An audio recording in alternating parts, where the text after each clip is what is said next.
नमस्ते, आप सभी का स्वागत है मेरे इस चैनल में चिराग एस्ट्रोलॉजी। और हम बात कर रहे हैं 2021 कैसा रहेगा मीन लग्न और मीन राशि के लिए। मीन लग्न के लिए सबसे इम्पोर्टेंट है कि ये 80-85% के हिसाब से आप चलिएगा। राशि के हिसाब से 15 से 20% की हम बात समझेंगे। तो मीन लग्न के लिए बहुत इम्पोर्टेंट है ये पूरा 2021 कैसा रहेगा वो समझना। अप्रैल फर्स्ट वीक में 5 अप्रैल को जुपिटर जो है वो अभी मकर में है, शनि के साथ नीचभंग राजयोग योग किए हुए हैं और वहाँ से वो आगे बढ़ जाएंगे कुंभ में। स्पीड उनकी बहुत ज़्यादा है तो वो आगे चले जाएंगे और फिर सितंबर मिड में वो वापस आ रहे हैं मकर में और फिर नवंबर में 21 तारीख को वो वापस कुंभ में जाएंगे। तो उनके ये ट्रांजिट्स रहेंगे और मीनवाइल वो वक्री और मार्गी भी होंगे। और शनि जो है वो अभी मकर में है थ्रू आउट द ईयर। और जो आपके राहु है वो आपकी कुंडली के थर्ड हाउस में है जहाँ 2 नंबर लिखा है। और केतु जो है वो भाग्य में है जहाँ पर 8 नंबर लिखा है।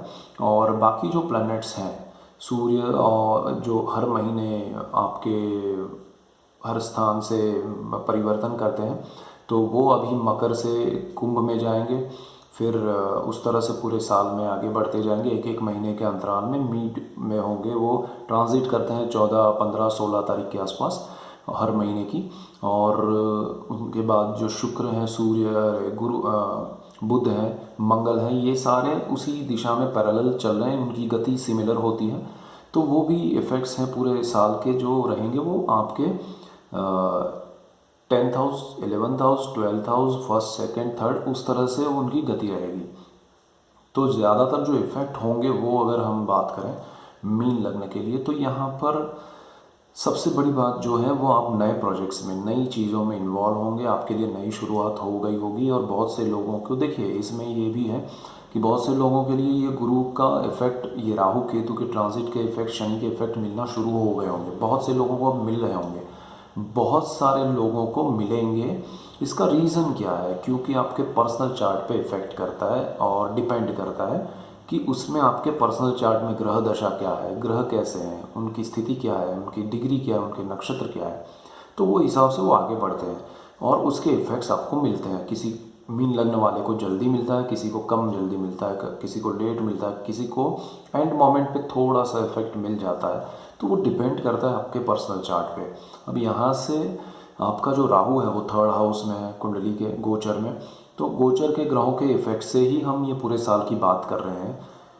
राहु आपको नए कनेक्शंस देगा, नए लोगों के बीच में खड़ा करेगा, आपको लोगों से इंटरेक्शन करवाएगा, अच्छी तरह से आप अपने आप को प्रेजेंट कर पाएंगे। और ख़ासकर जो लोग मीडिया से जुड़े हुए हैं, खासकर जो लोग ज़रूरी नहीं कि मीडिया से ही हो, बट ऐसे लोगों के बीच में जिनका, जैसे पॉलिटिशियंस है, जैसे क्रिकेटर्स हैं, तो जो लोग आप अगर जैसे स्कूल में टीचर हैं तो आप भी हज़ारों बच्चों के सामने आप एवरीडे जाएंगे तो वो आपका प्रेजेंटेशन, आपका एक रुतबा बनाएगा राहु और आपको अच्छे तरह से लोगों के बीच में रखेगा। आपकी बात पुट करने का एक आपको तरीका दिखाएगा, सिखाएगा और उससे आपका पूरा एक वैल्यू जो है वो बढ़ेगा। दूसरी तरफ आपकी क्रिएटिविटी बढ़ेगी और उसमें आपको बहुत हेल्प मिलेगी। खासकर जैसे मैंने कहा कि मीडिया के फील्ड वालों को और ज़्यादा बेनिफिट होगा बिकॉज़ राहु अगेन यहाँ से जुड़ा हुआ है और ये जो स्थान है वो पब्लिक रिलेशन का है, मीडिया के साथ इंटरेक्शन का है, तो वो बहुत अच्छा है। इसके बाद हम बात करें तो जो आपका गुरु है वो यहाँ पर 11वें स्थान में और 12वें स्थान में पूरे साल भर में आना जाना उसका हो रहा है। तो 11वें स्थान में है तब तक वो आपको और बेनिफिट देगा कि आपका इंटरेक्शन, जैसे मैंने कहा राहु के लिए, उस तरह वहाँ पर उसकी दृष्टि है, वो बहुत अच्छे इफेक्ट्स देगा। आपके कनेक्शंस बढ़ेंगे, आपकी इनकम में बढ़ोतरी होगी और आपके लिए सोर्स ऑफ इनकम का एक ग्रेट कुछ स्रोत बना के जाएगा आपके लिए और बहुत अच्छा एक रास्ता खुलेगा। बहुत से लोगों के लिए ये हो चुका होगा तो ये बहुत अच्छा है आपके लिए। और यहाँ से गुरु की दृष्टियाँ भी बहुत अच्छी हैं। यहाँ से वो 5वीं दृष्टि से, जैसे मैंने कहा, तीसरे स्थान पर जहाँ राहु है वहाँ पर दृष्टि अच्छी है। भाई बहन के साथ कहीं ना कहीं अच्छे बॉन्डिंग फिर से शुरू होंगे, रिलेशन फिर से अच्छे से हो जाएंगे जहाँ प्रॉब्लम्स हैं। सॉल्यूशंस आएंगे। और राहु जो अरे गुरु जो है उसकी सीधी एक दृष्टि है वो 5वें स्थान पे संतान भाव पे है, तो आपके लिए संतान के योग अच्छे बन रहे हैं। जुपिटर की जब भी यहाँ दृष्टि है और अच्छी पढ़ाई होगी, अच्छी जगह पर आप सेटल हो सकते हैं, अच्छे स्कूल कॉलेज में आपको बहुत अच्छे से दाखिला मिल सकता है। आपका कॉलेज या स्कूल में कोई प्रॉब्लम है तो वो सॉल्व होगा, या वो प्लेस चेंज करना है तो भी हो जाएगा, तो वो बहुत अच्छी चीज़ है आपके लिए। और जिनको एडमिशन नहीं मिल रहा है या पढ़ाई में दिक्कतें आ रही है, प्रॉपर प्रॉब्लम्स हो रहे हैं कुछ ना कुछ, तो उसके सॉल्यूशंस अच्छे आएंगे। प्रेम विवाह के योग नहीं है ये साल में आपके लिए, क्योंकि शनि की पूरी दृष्टि आपके पंचम स्थान पर है, गुरु की भी है, तो यहाँ पर उसको जल्दबाजी में कोई डिसीजन मत लीजिएगा, थोड़ा समय दीजिएगा तो अच्छे रिजल्ट्स मिलेंगे। जो लोग स्टॉक्स में, शेयर मार्केट में इन्वेस्ट करना चाहते हैं, लॉन्ग टर्म के लिए भी अच्छा है, शॉर्ट टर्म के लिए भी अच्छा है, और थोड़ा प्लानिंग के साथ जाएंगे तो बेटर रिजल्ट्स मिल सकते हैं, जल्दबाजी में आपको लॉस हो सकता है, तो वो एक ध्यान रखिएगा। यहाँ से गुरु की जो दृष्टि है 7th हाउस पे पड़ रही है, आपके लाइफ पार्टनर हैं या आपके पार्टनरशिप में उसके इफेक्ट्स होंगे। लाइफ पार्टनर आपको नहीं है तो मिलेगा, है तो उनके हेल्थ में, उनके लाइफ में सुधार आएगा, अच्छा कुछ होगा, पॉजिटिव रिजल्ट्स मिलेंगे। जॉब नहीं है तो मिलेगा, बिजनेस में सपोर्ट मिलेगा उनको, आपका, आपको उनका।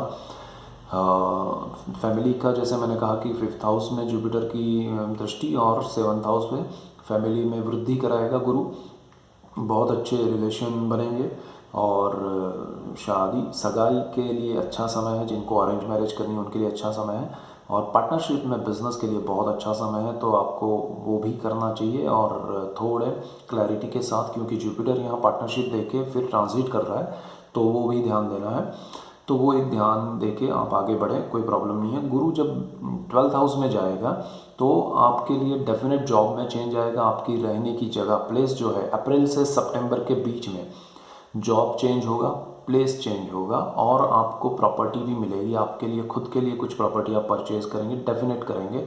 और यहाँ पर गुरु ज़्यादा अच्छे रिजल्ट्स देने वाला है मीन लग्न के लिए, क्योंकि वो लग्नेश है, सुख भाव पे दृष्टि कर रहा है। आपका घर नया होगा, रिनोवेट होगा, या घर में अच्छे रिजल्ट्स घर को लेकर आपको मिलेंगे। आप कोई ज़मीन परचेज कर सकते हैं, व्हीकल ले सकते हैं, एवरीथिंग। यहाँ से गुरु जब छठा जो स्थान है वहाँ पर दृष्टि करेगा, बिल्कुल सामने 12वें भाव से कुंभ राशि में आने के बाद अप्रैल से सितंबर के बीच में, तो आपके जॉब में जो परिवर्तन है वो पॉजिटिव होगा। आपको शायद प्रॉब्लम्स आ रहे हैं तो उसके सॉल्यूशंस आएंगे, कोई बीमारी है, कोई तकलीफ़ है तो उसके भी आपको रिजल्ट्स अच्छे मिलेंगे, आपको उसका केयर या जो क्योर है वो मिल जाएगा, अच्छे डॉक्टर्स मिलेंगे। तो ओवरऑल ये गुरु वहाँ पर भी अच्छे रिजल्ट्स देगा। और आपके अष्टम स्थान को भी गुरु देखेगा तो आयुष्य में वृद्धि करेगा, और वहाँ पर आपके लिए शुक्र की स्थिति अच्छी रही तो और अच्छे बेनिफिट्स मिलेंगे।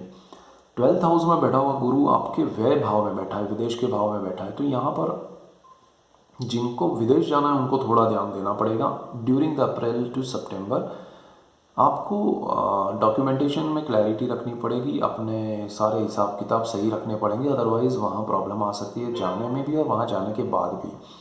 कुछ लोगों के इन्वेस्टमेंट्स होंगे तो वो शॉर्ट टर्म के वो सोच के चल रहे हैं, तो गुरु के 12th हाउस में आने के बाद वो लॉन्ग टर्म के लिए हो जाएंगे, और वो चीज़ उनको समझ के चलना है। शॉर्ट टर्म के इन्वेस्टमेंट्स नहीं चलेंगे, लॉन्ग टर्म के लिए, क्योंकि आपका पैसा ये गुरु जब 12th हाउस में आएगा उस पर बैठ जाएगा, वो आपको मिलेगा नहीं जब तक वो वहाँ से ट्रांजिट नहीं करेगा सितंबर में, तो वो एक ध्यान रखिएगा। तो वो आपने सोचा है कि 1 महीने में मैं इतना करूँगा तो वो रिटर्न मिल जाएगा, तो ऐसा होगा नहीं, तो वो ध्यान रखना है। गुरु जो है वो अच्छे हैं। और अब केतु की बात करते हैं तो केतु जो है वो भाग्य में है, धर्म से आपको जोड़ने के लिए बहुत अच्छा समय है। केतु आपको हेल्प करेंगे, सपोर्ट करेंगे। केतु से आपको बहुत बेनिफिट मिलेंगे, आपकी आस्था बढ़ेगी, आपके कनेक्शंस बढ़ेंगे, आप के इंट्यूशंस बढ़ेंगे, तो वो बहुत अच्छा समय केतु के पॉइंट ऑफ व्यू से भी है। शनि जो है वो गुरु का नीच भंग राजयोग कर रहा है, खुद भी अपने लक्ष्मी स्थान में बैठा हुआ है। थ्रू आउट द ईयर आपको लक्ष्मी से कोई प्रॉब्लम नहीं होगा, लक्ष्मी बढ़ेगी, उसकी जो सोर्स ऑफ इनकम है उसमें भी बढ़ोतरी होगी because of Jupiter and Saturn. तो आपको टेंशन पैसे का नहीं है, पैसे को खर्च कहाँ करना है वो है, क्योंकि वो सही नहीं हुआ तो फिर मज़ा नहीं आएगा। तो आपको ये ध्यान रखना है कि आपके जो इनकम है वो बढ़ रही है, लेकिन जो उसका जाना है, खर्च है, वो सही दिशा में होना चाहिए, तो आपको बहुत बेनिफिट होगा और बहुत आपके लिए सपोर्टिव हो जाएगा सिस्टम। तो ये सारी चीज़ें आपको ध्यान रखनी है। और बाकी जो प्लानिटरी पोजीशन है उस हिसाब से अगर मीन लग्न के लिए अगर मैं ये कहूँ तो सिर्फ और सिर्फ ये ध्यान देना है, ये समय बहुत अच्छा है, पूरा साल अच्छा है आपके लिए, क्योंकि जुपिटर फिर ट्रांजिट करके वहाँ आएंगे 11th हाउस में, फिर नीचभंग राजयोग होगा, आपके लिए और बेनिफिट करेगा। मेन चीज़ ये है कि आपके बेनिफिट्स को आपको प्लान करना है अभी से और उस हिसाब से चलना है। जहाँ आपने अनप्लान किया तो पूरा आपको मिला हुआ भी कुछ दिखेगा नहीं और उसको आप समझ नहीं पाएंगे कि ये क्या हुआ, सब कुछ मिला फिर भी कुछ क्यों हाथ में नहीं आया। सो प्लानिंग के साथ जाइए, मन शांत करके बड़े धैर्य से आप आयोजन करके आगे बढ़िए, आपको बहुत बेनिफिट होगा।